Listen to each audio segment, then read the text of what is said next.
Unacademy. Let's crack it. So good evening to all of you. So we have with us Indian Forest Service All India rank 85. I think Rija just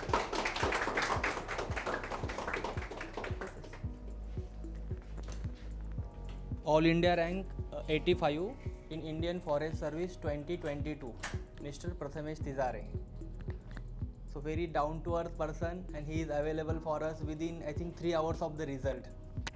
Okay, so today he will guide to you, he will address your all doubts, queries regarding agriculture optional.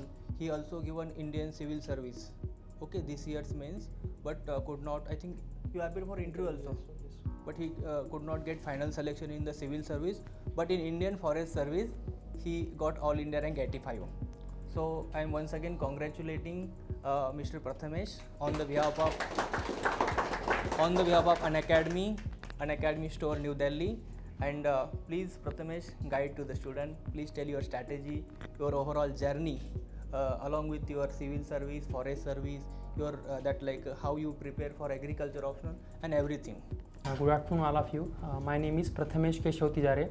I am from Nagpur, Maharashtra. In this Indian Forest Services I have secured all India rank 85. My optional were agriculture and botany. I am the student of Krishna sir since 3 years. At the start of the day when I started to prepare for civil services examination and forest services. I secured this in my third attempt. I also appeared for civil service interview this year.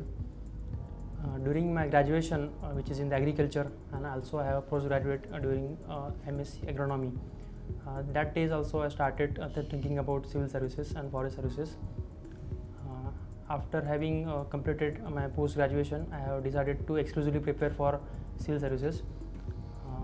In first 2 attempts I could not reach towards the mains, but in this third attempt I have given both the mains of civil services and forest services.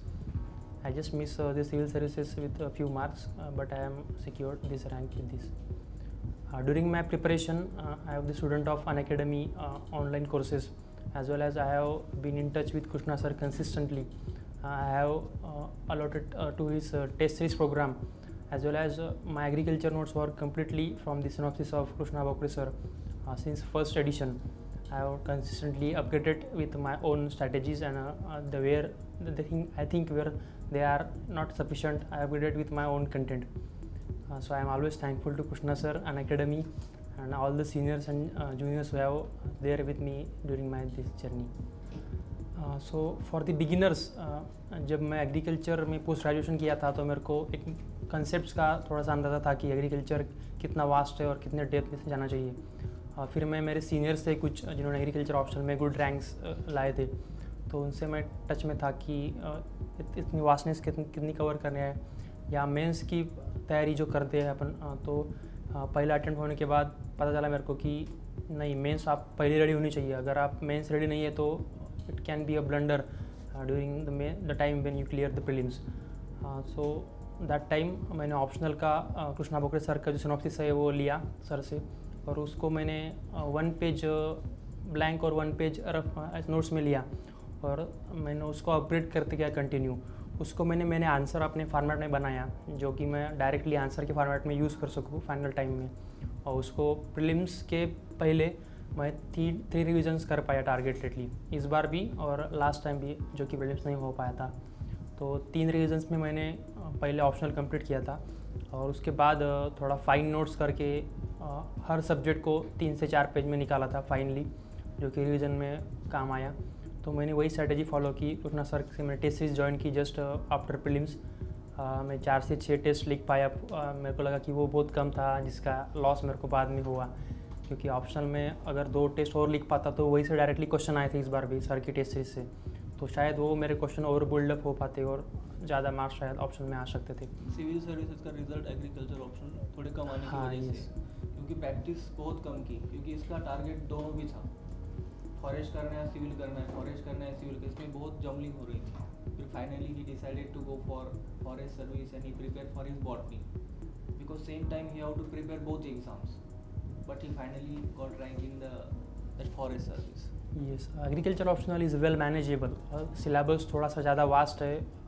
Initially लगता है कि हो पाएगा या नहीं, लेकिन अगर आप वेल प्रिपेयर हो या वेल प्लान कर सकते हो, जैसे कि अभी हर बार आपको रेफरेंसेस के लिए जाने की ज़रूरत नहीं, अगर सिनॉप्सिस या ऐसे कुछ नोट्स में से जो टॉपिक रेडीमेड अवेलेबल है, तो आपका कंसेप्ट अगर क्लियर हो और आपको लगता है कि जो कंटेंट दिया है उससे आपको सेटिस्फेक्शन हो रहा है, तो आप वही कंटेंट जो आंसर के लिए रिक्वायरमेंट है वो पूरा हो सकता है। अगर 10 to 10 to 12 पॉइंट्स आपको मिल सकते हैं तो आप वही एज इट इज़ लेके आपका नोट्स में फाइनल डाल सकते हैं और वही आपको ईजिली रिवाइज करके फिर बाद में आप उसको रियल एग्ज़ाम में रिप्रोड्यूस कर सकते हैं। So that was the thing. और जो ग्रेजुएशन में उनको तो फ़ायदा ही है कि उनका एग्रीकल्चर का कंसेप्ट तैयार है, तो डायरेक्टली अपना फाइनल कंटेंट बना के उसी को अच्छे से 3-4 बार रिवाइज करके जाना है। तो after prelims and between mains वहाँ आपको 2 से ढाई महीने ही मिलेंगे, तो उसमें आप टारगेट करिए कि आप मोर देन 8 टेस्ट, 8 से 10 टेस्ट तो कम से कम लिखने को होना मेंस के लिए,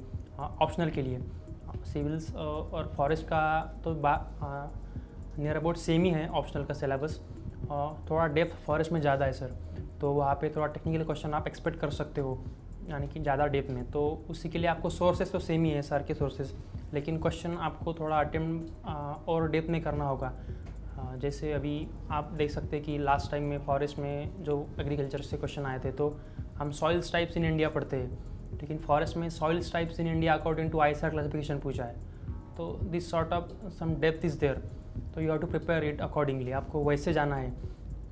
और फॉरेस्ट और सिविल्स दोनों का प्रिपरेशन साथ में हो सकता है अगर आपका ऑप्शनल रेडी हो तो बॉटनी का, अगर जिनका प्लान है स्पेशली फॉरेस्ट का वो शायद बॉटनी थोड़ा सा पढ़ ले, क्योंकि वहाँ भी फ़ायदा होगा कि एग्रीकल्चर में जो एग्रीकल्चर और बॉटनी कॉम्बिनेशन है फॉरेस्ट में, उसका पेपर टू बॉटनी वो कम्प्लीटली एग्रीकल्चर ही है, तो आपका यही सिलेबस वो उधर हो जाएगा।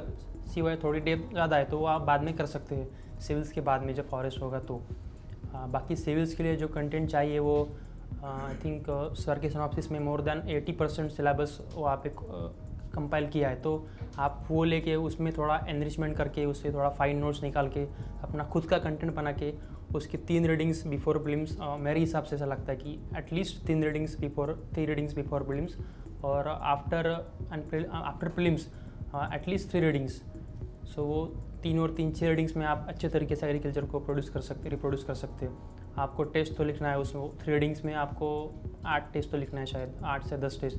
सर का वो प्लान भी अच्छा है कि आप मिनिमम से ज़्यादा PYQ उसमें कवर किए है, तो आपको वही प्रैक्टिस हो जाएगी कि अलग जैसा रेफरेंस रहता है बाकी कोचिंग में कि कुछ ट्रेडिशनल क्वेश्चंस, वैसा नहीं है, सभी PYQ और सर के लेवल के करंट अफेयर्स कुछ मिक्स किए हैं, तो वो आपको थोड़ा अच्छा होगा अगर आप एग्रीकल्चर से कर सकते हो और टेस्ट सीरीज प्रोग्राम से अगर आपको खुद को बिल्डअप कर सकते हो। और सर ने गाइडेंस भी अच्छा किया, जब मैं टेस्ट सीरीज होता था तो मैं यहाँ पे आके भी सर से बात करता था पर्सनली कि कैसा इंप्रूव किया जाए, अगर 10 मार्क का क्वेश्चन है तो 3-4 में से 6 तक कैसे पहुँचा जाए, या 20 मार्कर्स में भी डायग्राम्स वगैरह फ्लो चार्ट सर ने भी कुछ मेरे को बताया कि एनरिचमेंट कैसा किया जाए, तो उसी का भी फ़ायदा हुआ बहुत सिविल्स में और फॉरेस्ट में, तो सर बहुत ज़्यादा फ़ायदा हुआ। I think you got less than 100 mark in first test ना? हाँ yes sir, I was lowest in first test but I think I score more than, मैं सेकंड टेस्ट में थोड़ा अच्छा था जब सर ने बताया कि क्या एनरिचमेंट करना है, कैसा आंसर को लिखना है, तब I reach up to I think 150 sir second test में।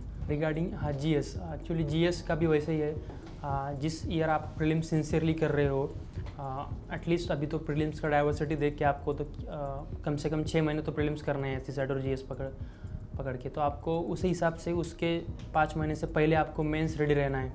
यानी मेरे हिसाब से मेरे को लगता है कि आप एटलीस्ट ऑप्शनल का फुल सिलेबस कम से कम 2 बार कंपाइल करके और रिवाइज करके 2 बार रिवाइज करके रखना अच्छा होता है, और उसी हिसाब से GS भी आपको पूरा कंटेंट कवर करना, और वो GS भी रेडी रख के उस हिसाब से आपको मिनिमम 8 टेस्ट आई थिंक इस एवरी GS का आपको 2 टेस्ट दे के रखना है। उसी हिसाब से आपको पता चल जाएगा कि आपका पोटेंशियल क्या है और आप किस लेवल पे जाना चाहते हैं मेंस के स्कोर के लिए, क्योंकि टेस्ट सीरीज में आपको पता चल जाएगा कि आपके GS1 में कम आ रहे हैं, इकोनॉमिक्स आपका कम ज़्यादा है, या आपको किस सेक्शन में इम्प्रूव करना है, तो वो सब आप बिफोर मेंस प्रीलिम्स के पहले ही एवेल्यूएट करके रखिए, कम से कम 4 से 6 टेस्ट GS के देके पहले ही।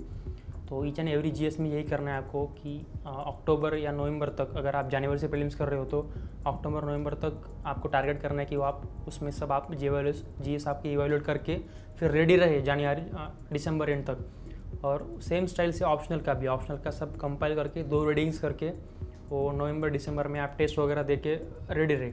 आप ऐसा ना कर सकते कि प्रीलिम्स के बाद डायरेक्टली ऑप्शनल का टेस्ट, वो ब्लंडर हो जाएगा, आपको पता लगे कि स्पीड कम है, फिर कंटेंट नहीं है। वो अगर वो उस टाइम हुआ प्रीलिम्स के बाद में, तो वो आप टाइम मैनेजमेंट में थोड़ा इशू हो जाता है। अगर जितना आपका रेडी रहे उतना ज़्यादा आप फुल मेंस फोकस करके, उतना अच्छे से रिवाइज करके, करंट अफेयर्स को ऐड करके आप और आगे बढ़ सकते हैं। सो वैसा होना चाहिए कि अगर आप जिस ईयर का प्रीलिम्स अच्छे से कर रहे हो, इस ईयर के पहले आपको मेंस का सिलेबस ऑप्शनल विद जीएस आपको फुल रेडी रहना चाहिए। एटलीस्ट 1 टेस्ट तो लिखना ही है सबका। How you managed to score such highest score? Yes sir, actually last time my score was 114 during that prelims. So actually I started, this was my third attempt, so I think I have revised all the current affairs of 1 year before. Actually ऐसा होता है कि current affairs के लिए कुछ syllabus नहीं है fix, तो वो सब बोलते हैं कि 2 ईयर्स के पहले का सिलेबस आप कवर कर सकते हैं तो अच्छा है करंट अफेयर्स के लिए। तो मैंने 2022 के लिए करंट अफेयर्स के लिए उस ईयर का पीटी और उसके पहले ईयर का एक पीटी रिवाइज कर लिया था, जो कि मैंने पहले ईयर अच्छे से किया था। सो एक ईयर का पीटी एडवांस मैंने देख लिया था, उससे मेरा कुछ करंट अफेयर्स कवर हो गए। और जो लास्ट ईयर के करंट अफेयर्स के क्वेश्चन थे टेस्ट में से, वो मैंने टेस्ट में से क्वेश्चन करंट अफेयर्स के देख लिए थे इस बार भी। और स्टैटिक में थोड़ा सा जो पोर्शन है वो ज़्यादा वेरिएबल नहीं होता, तो उसमें आपको तो मिनिमम स्कोर करना ही है सबको। तो उसके लिए आप स्टैटिक अच्छे से प्रिपेयर कर सकते हो, उसका भी टेस्ट देके एवेल्युएशन करके अच्छे से कर सकते हैं। और जो ऑल इंडिया टेस्ट होती है, जैसे अनअकैडमी की हुई थी लास्ट टाइम, और अलग टेस्ट के भी हुए थे, तो वो ऑल इंडिया टेस्ट में अपना रैंक वगैरह चेक करके जिधर जिस सेक्शन में कम वगैरह है आप, तो उसको इम्प्रूव करते जाना चाहिए। आई थिंक टेस्ट सीरीज़ का प्लान अच्छे से होना चाहिए, आप सब टेस्ट को अच्छे से रिवाइज करना चाहिए कि आप कहाँ कम है, और उसको एनालाइज करके आपको जिस विषय में आप कम आ रहे हैं उसमें थोड़ा अच्छा स्कोर करना चाहिए। बाद में प्रीलिम्स का अटेम्प्ट भी थोड़ा सा होता है। अभी फॉरेस्ट के लिए थोड़ा सिविल से 12 से 15 mark, 10 to 15 mark you need to score higher than the civils cut off. So I think for that preparation you have to be very plan with your approach during prelims. आपको कम से कम 4 to 5 months before prelim start कर देना चाहिए। और जैसा ही मेरे हिसाब से ऐसा लगता था मेरे को कि according to my capabilities I can score well within the 3 readings. अगर मैं पूरा जीएस का 3 रीडिंग्स करके जाऊँ फाइनल प्रीलिम्स में, और एक रीडिंग्स में जो लास्ट रीडिंग होती है वो लास्ट के वीक में हर सिलेबस के पार्ट्स को फाइनली ऐसा ऊपर टच करते जाना, तो वो स्ट्रैटेजी मेरे लिए इस बार काम कर गई।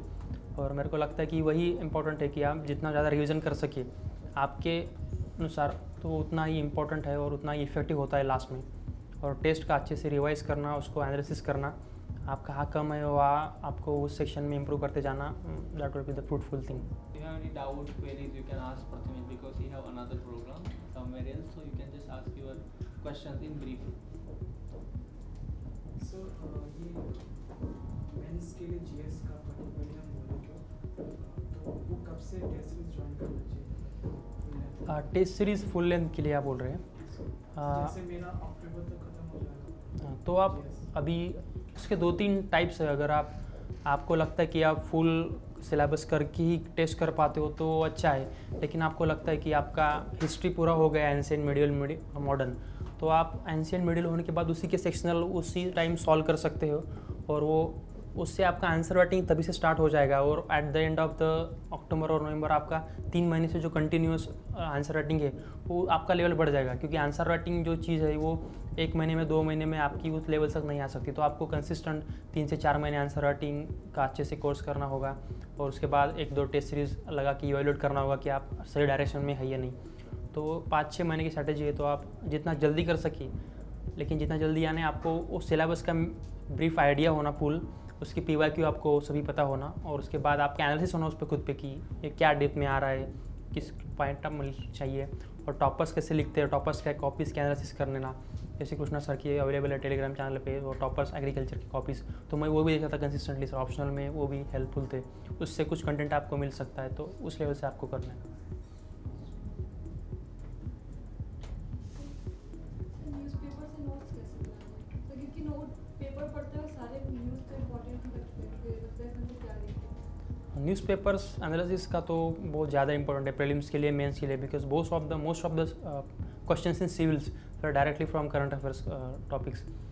सो आई थिंक अगर आप न्यूज़पेपर का सीरियसली नोट्स मेकिंग स्ट्रेटजी रखते हो अपने खुद के हिसाब से, तो वो तो इफेक्टिव है, लेकिन आपको क्वेश्चन जो फ्रेम में आए हैं पिछले ईयर में सिविल्स के प्रीलिम्स या मेंस में, तो उसी फ्रेम में करना चाहिए। आप 1000 न्यूज़पेपर ले रहे हो तो उसमें से 1000 न्यूज़ आपको GST का इम्पोर्टेंट लग रहा है फॉर एग्जांपल, तो उससे 4 या 5 पॉइंट में न्यूज़ सफिशेंट है। एक्चुअली मैंने खुद में निकालना नहीं था, लेकिन मेरे को लगता है कि शॉर्ट एंड क्रिस्प नोट्स होनी चाहिए।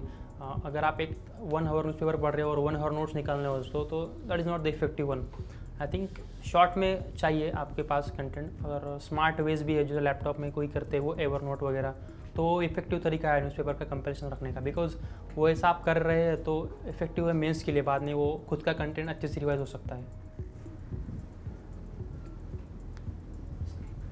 Particularly mains of CSE and forest service, how both are different? Because in forest service we have 2 optional subjects. That's what GS and English and GK. It's how different from civil service. Yes, civil services में थोड़ा कॉम्प्रहेंसिवनेस ज़्यादा है। अगर आप देखिए 4 GS है, एसे और optional. तो फॉरेस्ट में 2 ऑप्शनल है, GK है जिसमें सभी GS के एक्सेप्ट इथिक्स कंपाइलेशंस है क्वेश्चंस, और इंग्लिश भी है, इंग्लिश भी एसे और मिनिमम ग्रामर है, तो वो तो हो जाएगा। लेकिन अप्रोच भी थोड़ा डिफरेंट है। जैसे CSE में मोर जनरलाइज्ड क्वेश्चन आते हैं, लेकिन उसको डेप्थ में जाना चाहिए, एक्सपेक्टेशंस वैसे है। फॉरेस्ट में ऑलरेडी टेक्निकल नॉलेज होता है 2 ऑप्शन होने के बाद, और उसके जो GK के क्वेश्चन है वो डायरेक्टली होते हैं करंट अफेयर्स से, तो उसका ज़्यादा कुछ वेरिएशन नहीं होता। फॉरेस्ट में मेजर यही है कि आपके 2 ऑप्शनल रेडी होने चाहिए, क्योंकि ऑप्शनल का जितना ज़्यादा स्कोर है उतना तो आपको फाइनल में मिलेगा। बाकी CSE के क्वेश्चंस आप देखेंगे जनरलाइज है, और ऑप्शनल में भी CSE के ऑप्शनल में भी थोड़ा जनरलाइज ही क्वेश्चन आए हैं बेसिक टॉपिक्स के, लेकिन फॉरेस्ट में थोड़ा डेप्थ ज़्यादा है, ऑप्शनल का भी डेप्थ ज़्यादा है और अगर अदर कंटेंट का भी ज़्यादा है। तो I think these are the differences. मैंने after prelims actually I have decided to go for both the civils and forest this time. So I have just after having prelims मेरे को लगा कि मैं फॉरेस्ट का कट ऑफ इस बार कर पाऊँ, तो मैंने उसी टाइम से बॉटनी पेपर शुरू कर दिया। मैंने 1 से सवा महीने में पूरा बॉटनी कवर कर लिया था। बाद में जो टाइम मिला वो मैंने एग्रीकल्चर के लिए डाइवर्ट किया, वहाँ से एग्रीकल्चर और GS बॉटनी फिर रख दिया, और वो सिविल्स की मेंस होने के बाद फिर बॉटनी से और एग्रीकल्चर कंटिन्यू किया। जैसे आपका 2 बार फ्री नहीं हुआ, Yes. तो आपने टैकल कैसे किया उस फेलियर को? मतलब कम बैक करना बहुत मुश्किल हो जाता है। यस, एक्चुअली उसी जर्नी में सीनियर्स और बैचमेट्स थोड़ा सा काम आते हैं। मेरे को लगा कि पहले बार तो कोविड टाइम था तो हो नहीं पाया प्रिपेयर, और सेकंड टाइम मेरा CSAT रह गया था, तो मैं सोचा कि अभी तो करना है तो कुछ ज़्यादा एडवांस होके या कुछ ज़्यादा ही एक लेवल एडवांस। मैं सभी को ऐसे बोल रहा था इस बार भी कि आपको पता है कि CSAT का पेपर इस बार थोड़ा टफ आने वाला है, जैसे ट्रेंड अभी चल रहा है, तो मैं सोचा कि इस बार उससे भी आगे थोड़ा सा एक लेवल प्रिपेयर करते हैं, यानी कि जो आएगा वो अपने हिसाब से हो जाएगा मैनेज। तो मैंने वैसा किया, जो UPSC के प्रीवियस ईयर क्वेश्चन थे CSAT के वो तो अच्छे से किए थे, और बाद में उसका थोड़ा एक एडवांस लेवल में ट्राई किया अदर मटेरियल से वगैरह, और लगता था कि कॉन्फिडेंस हो पाएगा या नहीं, 2 बार नहीं हुआ है। हाँ, तो कृष्णा सर से वगैरह बात होती थी मेरी, अभी यहाँ पे आता था कभी, तो सर बोलते थे कि कंसिस्टेंट रहो, आप कंसिस्टेंट रहो, हाँ थोड़ा प्रैक्टिस करो, मोर प्रैक्टिकल रहो, कि if you have prepared sincerely तो कुछ तो है मैनेजेबल, बिकॉज ये आउट ऑफ बॉक्स थिंकिंग नहीं है यहाँ पे, तो मैनेजेबल है। मेरे को लगता है कि sometimes we have emotions, we have feelings, तो वहाँ पे हम थोड़ा सा नीचे हो जाते हैं, लेकिन कुछ ज़्यादा ऊपर और ज़्यादा नीचे जाने का नहीं है, एवरेज में रहना चाहिए मेरे को लगता है, तो एवरेज से ही आप टैकल कर पाएंगे वो फेलियर्स वगैरह। क्योंकि 26 जून को 4 दिन पहले आके गया था यहाँ पे विराज और दो, पता नहीं रिजल्ट आएगा या नहीं आएगा लेकिन नेक्स्ट ईयर के लिए प्रिपेयर रहना चाहिए। क्योंकि क्या होता है अगर आप दोनों मेन साथ में लेते हो, सिविल फॉरेस्ट, इस बार प्रीलिम नहीं क्लियर हुआ, अगर मान लो आज कुछ नहीं होता तो फिर वंस मोर, ठीक है। तो देखो UPSC की अनप्रिडिक्टेबिलिटी उसकी ब्यूटी है। UPSC is you can say another name उसका होता है अनप्रिडिक्टेबल सर्विस कमीशन। तो पता ही नहीं अगर ये आज नहीं होता तो फिर वंस अगेन 24, 23 ऐसा चलता रहता है। तो जब आपको मेंस का मौका मिलेगा that will be your final chance. Yes, ठीक है, क्योंकि आप कितना भी प्रिपेयर करो, अगर आप मेंस को प्रिपेयर नहीं करते हो, प्रीलिम निकल के कुछ भी फायदा नहीं है। जैसे कि इस बार almost I think 14,500 students are giving their mains. It is mathematically put that only 1100 ही सेलेक्ट होने वाले फाइनल में। ये 13,500 क्या है, मेंस रेडी नहीं है। तो दूसरे भी रीज़न हो सकते हैं, some will get less marks in the interview, okay, some ऐसे और like that, but if you are mains ready no one can stop you from getting selected. Any another questions? Sir CSAT के लिए क्या strategy होनी चाहिए? हाँ, CSAT के लिए अभी जो कॉमन टॉपिक्स है जो ट्रेंडिंग में है, जैसे परम्यूटेशन कॉम्बिनेशन वगैरह, अभी हम बहुत पूछ रहे हैं, तो आप मेजर टॉपिक्स जो है वो अच्छे से प्रिपेयर करें, अच्छे से, यानी उसके सभी PYQ और उस लेवल के क्वेश्चंस आपको अदर सोर्स से भी ट्राई करना है जो वेरिएबिलिटी एडजस्ट हो, मेरे को ऐसा लगता है। और आपको और भी जो डिफ़िकल्टी लेवल है वो थोड़ा सा ज़्यादा करना है। अभी एक्सपेक्टेशंस दिस ईयर का जो लेवल था उसी लेवल से मैचअप होने तक आपका प्रिपरेशन आना चाहिए, तो उस लेवल तक आपको जाना है। और जो कॉम्प्रहेंशन और रीजनिंग और मैथमेटिक्स, वो तीनों टॉपिक्स को आपको अच्छे से करना है। बहुत से लोग कोई भी 2 सेक्शंस करते हैं और मैनेजेबल, बिकॉज वो नहीं हो पाएगा अभी। सबको आपको बैलेंस करना है, जो मिनिमम क्वेश्चंस है वो आपको उठाना है, जो आपको सभी को आते हैं वो आपको आना चाहिए। ये I think this could be the strategy. Sir ऐसे राइटिंग के हाँ, ऐसे करना चाहिए और यस प्रिपरेशन यस ऐसे राइटिंग इंपॉर्टेंट सेक्शन है सिविल्स के, मेंस का और फॉरेस्ट का भी। ऐसे की जो डिमांड्स है वो कंटिन्यूस फ्लो आना चाहिए, अच्छा कंटेंट और डाइवर्सिटी। तो ये सब चीज़ें कंसिस्टेंट प्रिपरेशन जब आप करते हो सिविल्स का या UPSC का प्रिपरेशन, तो एक सिलेबस का फ्रेमवर्क आपके माइंड में होना चाहिए कि UPSC के ऐसे की डिमांड क्या है एग्जैक्टली। उसका भी थोड़ा सिलेबस है, वो भी आप देख सकते हैं कि वो क्या एक्सपेक्ट कर रहे हैं। और टॉपर्स कॉपी देख के आपको लेना है कि इतना कंटेंट और ये डाइवर्सिटी आपको लाना है अपने ऐसे में। तो उसकी शुरुआत आप अगर वही सेम स्ट्रेटजी, अगर आप प्रीलिम्स कर रहे हो नेक्स्ट ईयर का, तो आपको प्रीलिम्स के बिफोर मेंस रेडी रहना है।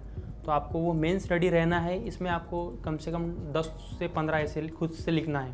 और उसको जो लास्ट 5 पहले तो इसे स्टार्ट करना है, वो भी सबको लगता है कि स्टार्ट कैसे करें या हो पाएगा या नहीं। तो स्टार्ट तो करना है, आप जिस लेवल पे हो सबसे इजी टॉपिक लीजिए। अब PYQ में जो है AC के टॉपिक, सबसे इजी टॉपिक से कुछ लिखना है, फिर थोड़ा लेवल एडवांस करते करते फिर फिलोसॉफिकल ऐसे तक पूछना है। जिनको लगता है कि शायद उसमें वो कमज़ोर वगैरह है या उसका कुछ ऐसे का वगैरह लैंग्वेज वगैरह का इशू है, तो वो अभी से आप सॉर्ट आउट कर सकते हैं बिफोर योर प्रीलिम्स। ज़्यादा थोड़ा सा मेहनत करने पर आपको ऐसे के लिए सेपरेट कोर्स वगैरह, कंटेंट, फैक्ट्स वगैरह जो टॉपर्स लाते हैं अपने ऐसे में, तो वो आपको ले आना है उसके हिसाब से।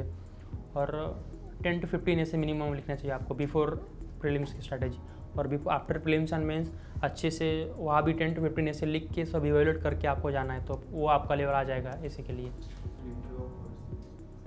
हाँ, ये interview was forest services were mostly on the technical sides, as my background were from agriculture and the optionals are also agriculture and botany. So mostly questions were probably as suggested by sir. We have 1-to-1 session with Krishna sir, and also other institutes also suggested me to go for the agriculture and botany related questions, as well as some questions were there from agriculture and forest concepts, just like agroforestry. They have asked the examples for agroforestry. So that was the sort of things which was mainly from the forestry and agriculture related things. Also one member from background and depth discussion. So I think interview are also manageable, mostly from optional sections is important for also in interview also. They ask probably, I see the transcript that if your interview were in sociology, then probably your optional were the sociology. So same thing were there in forestry also. You have to have your background and your optional content things in interview preparation. Okay, so thank you Prathamesh for joining with us. He will also come in our classroom for so many times, Yes. because he is trying for once again civil services. Yes. Okay, so he will help you in all angles. Okay, so I am always thankful to Unacademy and Krishna sir for consistent guidance during my mains preparation and also during interview. So thank you Prathamesh for joining with us. He will guide us for in your journey also, because he will be in Delhi for 1 more year. Okay, you will be there or you are joining the now? Sir, I am Okay, he will decide it. Okay, that's why I have called him today, because he will be in Maharashtra from tomorrow and so many facilitation programs there. So he just accepted my request for coming with us, and within 3 hours of result he is in front of you. So give one big hands for Prathamesh. Okay, so start your journey for UPSC, CSE and IFOS. All the best. Unacademy. Let's crack it.